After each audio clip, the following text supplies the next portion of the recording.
All right, so I am here with my lovely wife, Paige, and we are talking today about the symbols that we can learn from the story of Snow White and the Seven Dwarfs, as told by Disney, but we're going to reference some of the Grimm fairy tale as well.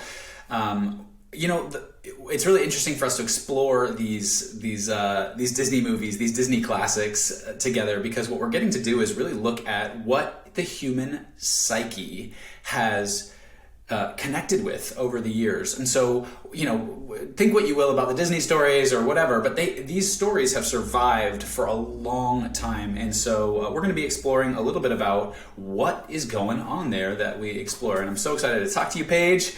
Welcome. Hi. Hey, husband. So I'm really excited to talk about Snow White.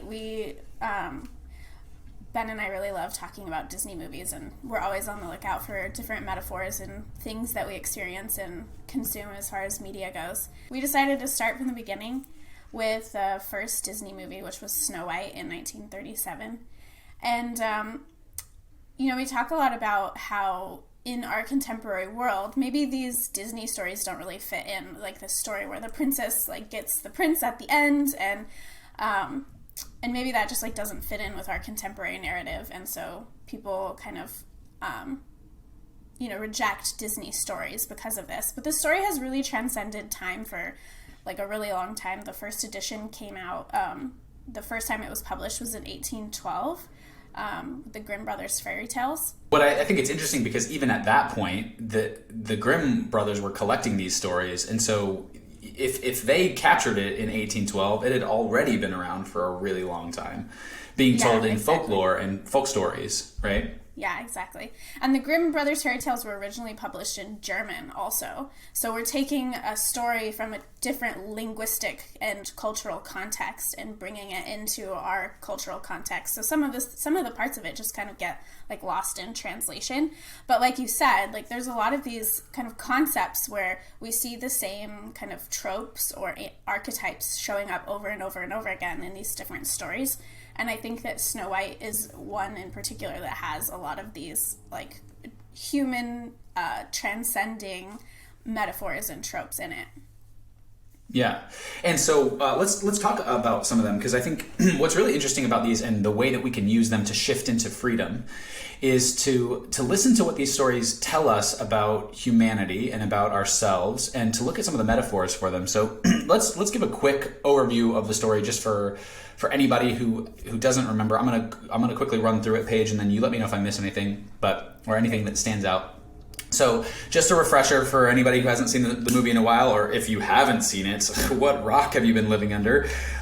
So the story of Snow White is the action begins with the evil stepmother, the queen, who she checks her mirror, mirror on the wall, who's the fairest of them all, and the mirror usually tells her it's her, and then lo and behold, there's another one who's born who's fairer than she is, and that's Snow White. And Snow White is so named for the snowy white color of her hair and the raven black, or the snowy white color of her face and the raven black color of her hair.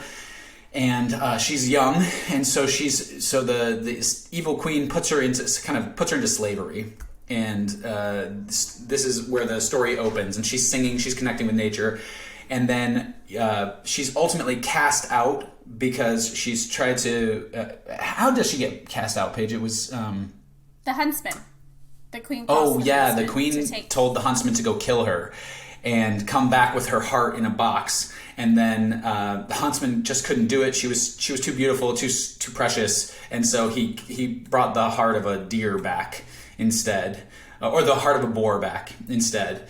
And then Snow White finds the dwarves. She stumbles upon this cottage, and she says, "Well, I'll clean the house, and maybe then they'll let me stay here. Obviously, there are some filthy people living here." And which they were. And then the dwarves come home. Meanwhile, the queen discovers that it was a boar's heart, because the mirror tells her that she's still not the fairest one in the land. And so then she sets out to enact this other kind of sort of vengeance and remove Snow White from the story by poisoning her.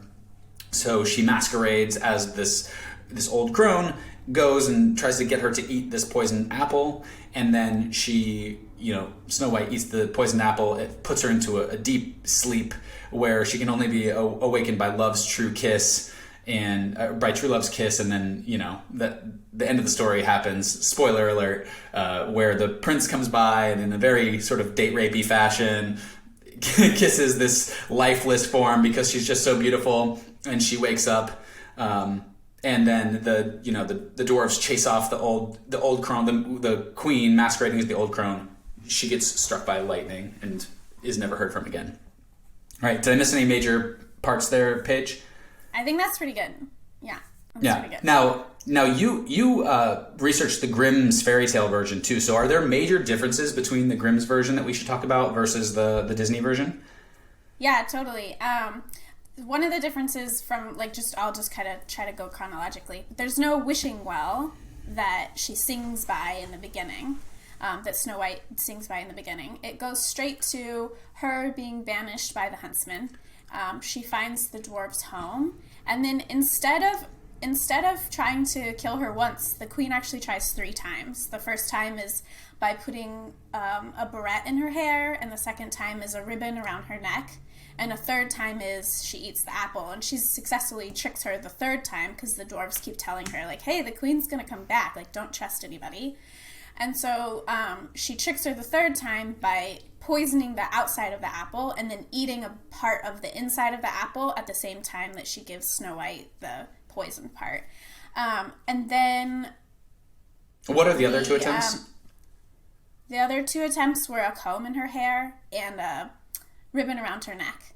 And so the third one was meant to be tricky so that you couldn't see it on the outside.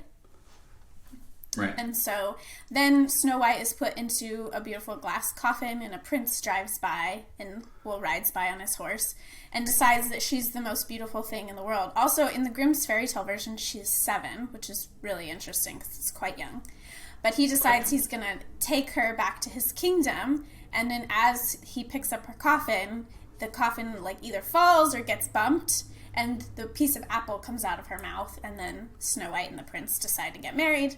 And then the queen comes in her envious rage and to the wedding, and they have these shackles that have been, iron shoes that have been sitting in a fire, and they make the queen dance to her death wearing these iron shackles, which is quite grim. Pretty brutal. I can understand why that didn't make it into the Disney version. Right? Yeah. Yeah. So this is interesting stuff, right? Because again, take the story out of it and let's look at the symbols, right? Because the symbols tell us things about ourselves and our human challenges. And I think it's really interesting to think about kind of the rising action of this is that there is a well-established, of age woman who is very vain, and she's wickedly vain, right? Because all she cares about is being the fairest of the land. Mm-hmm. Yeah, which is really interesting because it's this kind of thing that I see us in our world as humans kind of fighting against something that is inevitably going to change. You can't perpetually be the fairest one in all of the land because at some point you will age. And this to me is kind of the epitome of this woman's demise. This intolerance for something that's necessarily going to happen. Right, and it's also interesting because there's I think this intrinsic pursuit of being the best at things that we have, and the natural tension that happens when we can't actually be the best, and even if we do make it to the top of the field, think Olympic gold athletes, they don't stay there, right? Because the body naturally ages, and I love that you actually have the seasons in the background, moving from spring to winter, because that's what we're fighting against. Why these stories I think stick around is because all of us have a little bit of this kind of resistance to growing old and dying, and what what the queen is dealing with is the first kind of signs of that is that she's no longer the fairest of the land, and that is the beginning of the end of the kind of the human, the mortal coil, so to speak. And meanwhile, here comes spring, and so winter is like resisting spring showing up, right? And I think that's why she's also so young, 7 years old, is that because it's the beginning of life. Totally. And also I think all of this is just kind of a testament to like how like the impermanence of everything in our world. Like nothing is permanent, like what's always changing, and being resistant to that change is kind of like, one, it's pointless, but two, it causes a lot of misery, like, you know, molten shackled death for the queen, you know, like a really uncomfortable way of going. Oh, interesting. I didn't even connect the dots, but if you think about the way that she dies, right, she's dancing herself to death. Like, how does that feel? Like the hamster wheel, you know what I mean? This constant pursuit of success.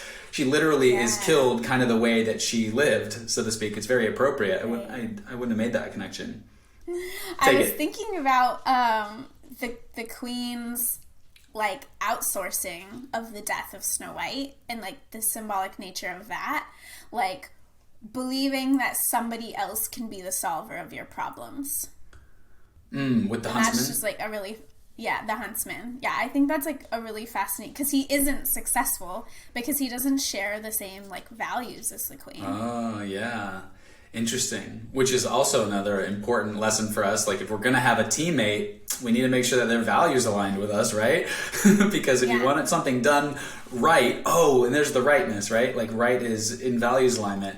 So if you want something done to your own values standard, then you got to do it yourself, and that's what she then does, right? Yeah. I was or enroll somebody who's like invested in the same kind of world as you, right? And she doesn't even ask; she just demands. Yeah, isn't there an evil queen anonymous or something like that, where she could go find some other evil queens to? Can't they do each other's dirty business? Obviously, they don't want to get their hands dirty, but.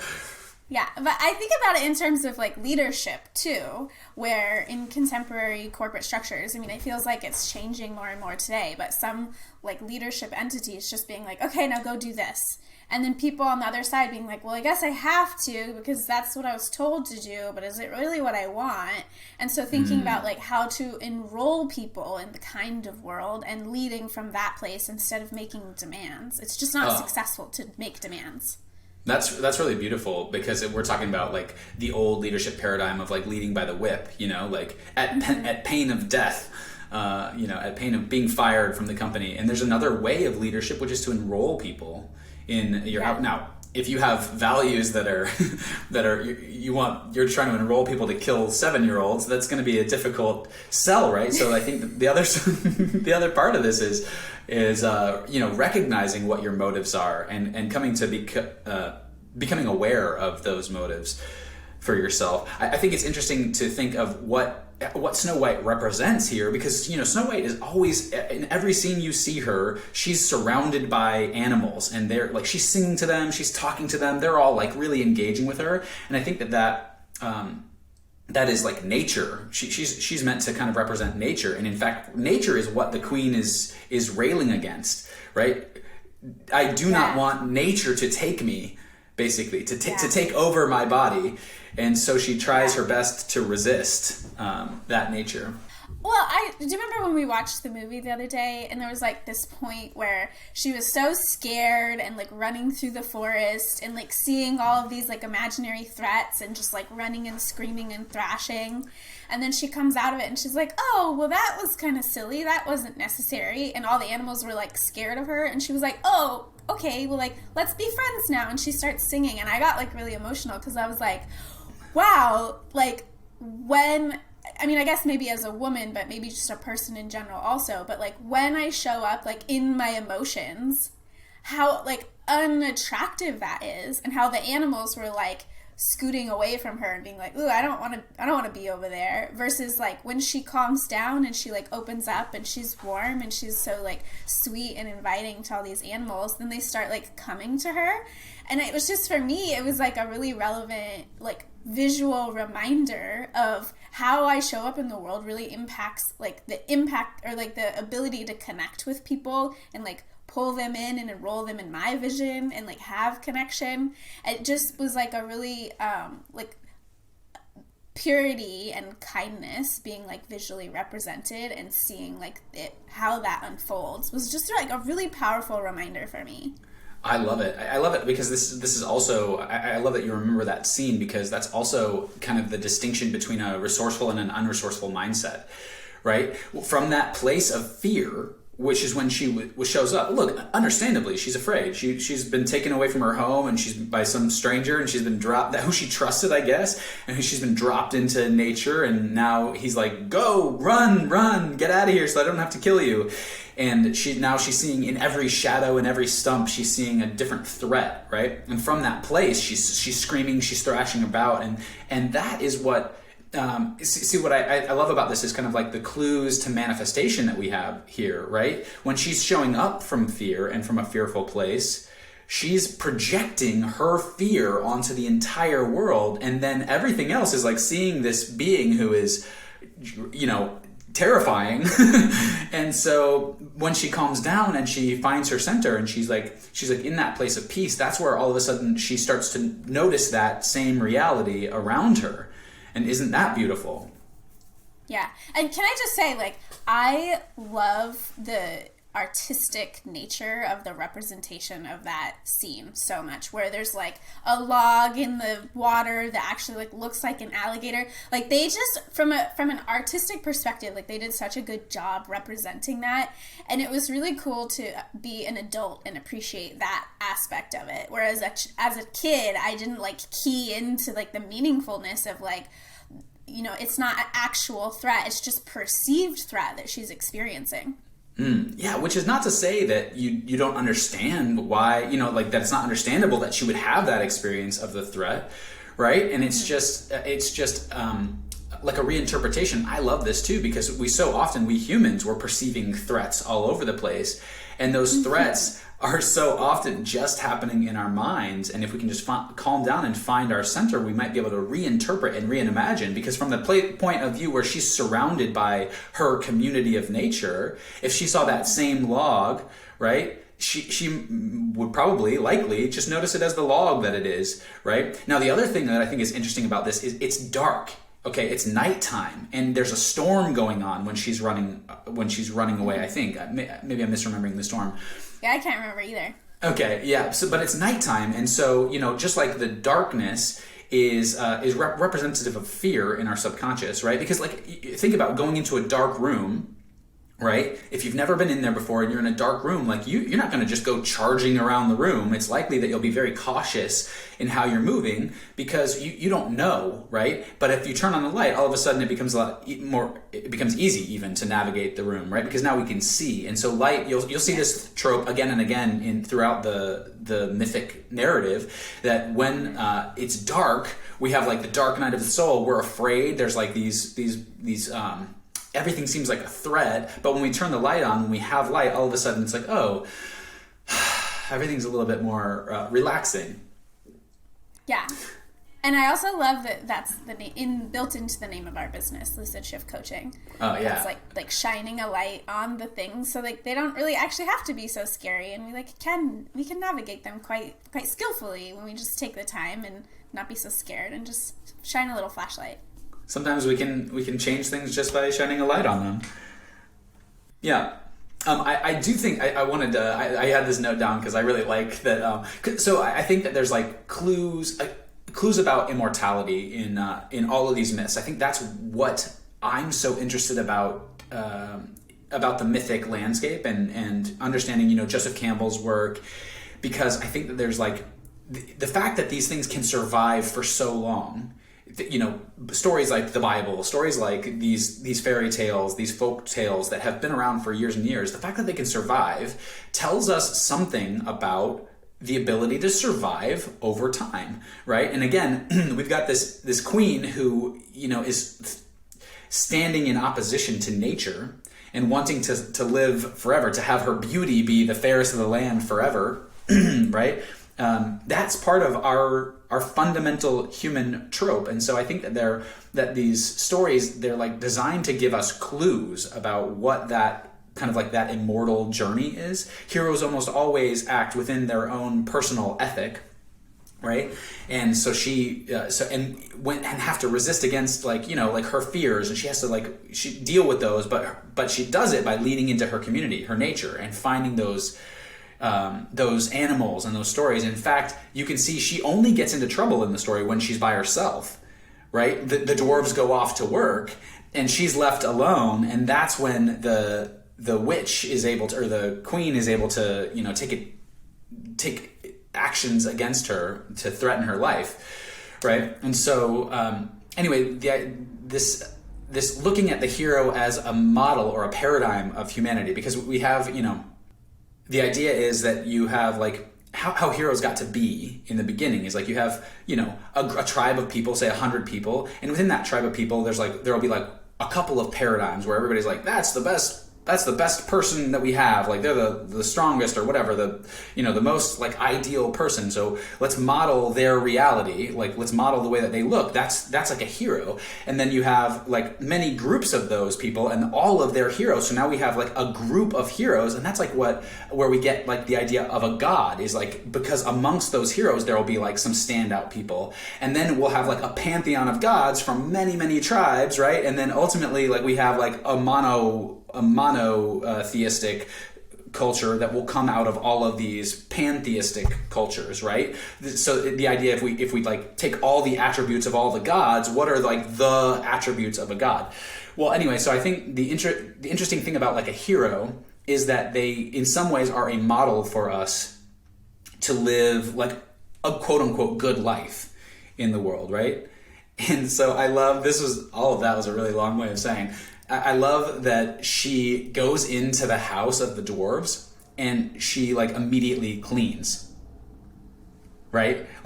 What she stands for in some ways is having a clean, ordered environment, right? And that's how she contributes. So she has kind of two ethics: community, the community of nature, and cleanliness, and making sure that everything's clean and ordered. And I thought that was just a really interesting way, because she even before the dwarves can eat dinner, she's have you washed up? And they're sure. She's when did you wash up? They were last year.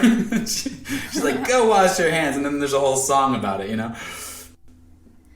when I was watching the movie, there was something that tickled me around the sexist nature of that, and I question that. Is it a sexist thing to say oh, she came in and then she was well, I'll clean for you, so let me stay, and that was how she established her value? And I guess I want to just push back on that and hear what you would say in response to that. Oh, that's an interesting question, because I would say that she's using the skills, because remember she was kind of put into sort of slavery from the time she was young by the evil queen, because that was her first punishment was you're fairer than I am, so let's put you to work and being a scullery maid, right? And so I think part of it is she's bringing her skill set, and she's trying to provide value to her community, to this place, to the way that she can. Now, there's an interesting dynamic that has been the case for humanity for most of our, not in recent history, but for most of our history, where there really was this protection and community dichotomy that exists in nature. And so again, why these things stick around, I think, is because they speak to things that are part of us. But look, the realm of physical defense, that has never been the realm of women, right? It has not typically been, for all of human history, the realm of women, because our bodies are just built differently, right? Yeah. Well, there's also neurobiological evidence that shows our hormones are just more women are more inclined to tend and befriend as a result, as a response to stress, whereas men, because they have more testosterone and they think that estrogen is part of the creation of oxytocin, which is the cuddle, commune, the cuddle neurotransmitter hormone, and so, but whereas men, estrogen, or testosterone is more associated with jumping into action, and so that's the kind of neurobiological makeup that's going to facilitate something like protection, whereas women would be okay, gather everyone together for safety. Yeah. And so I think actually it's a useful distinction to make here. And I see this coming up again and again throughout our like exploration of these stories. But the distinction between male and female and masculine and feminine, or if you prefer yang and yin, because I think what the danger here and why people resist the Disney movie so much when there is that story that we were talking about in the beginning, that like Disney stories aren't like they're resisted because of the like the cultural implications or the meanings of the stories. I think it's useful because to make this distinction, descriptive versus prescriptive. So so this is not saying this is how you should be, right? It's saying that this is how things are, kind of, that this is the describer. So, or how they have tended to be, right? So if you think of like, you know, statistical bell curves, this is just where the averages are, right? And so it's not to say that you have to be this way or that you should be this way. You be however you want to be, but it's to say that there are these tendencies that happen. And so like I like to look at these myths more as a story of the masculine and the feminine rather than the male and the female, right? Mm-hmm. And what that can mean. So that's part of it. And then, yeah, you know, because I don't think it's to be prescriptive. I don't say it's like the woman's place is cleaning the house and the man's place is going out and earning the diamonds out in the thing, right? Because actually the man that quote unquote wins her heart, again, as date rapey as that is in the end of the story, the man who wins is a prince, so he never actually had to work for anything at all, theoretically. He's just, his only job was to be charming, right? Mm-hmm. The people who actually are doing the work, by the way, are the dwarves, and try as they might to get her to love them the way that they want to be loved, she does not do it in this story, right? Dopey is the classic. She gets affection. Yeah, she gives affection to them, but it's not romantic in nature.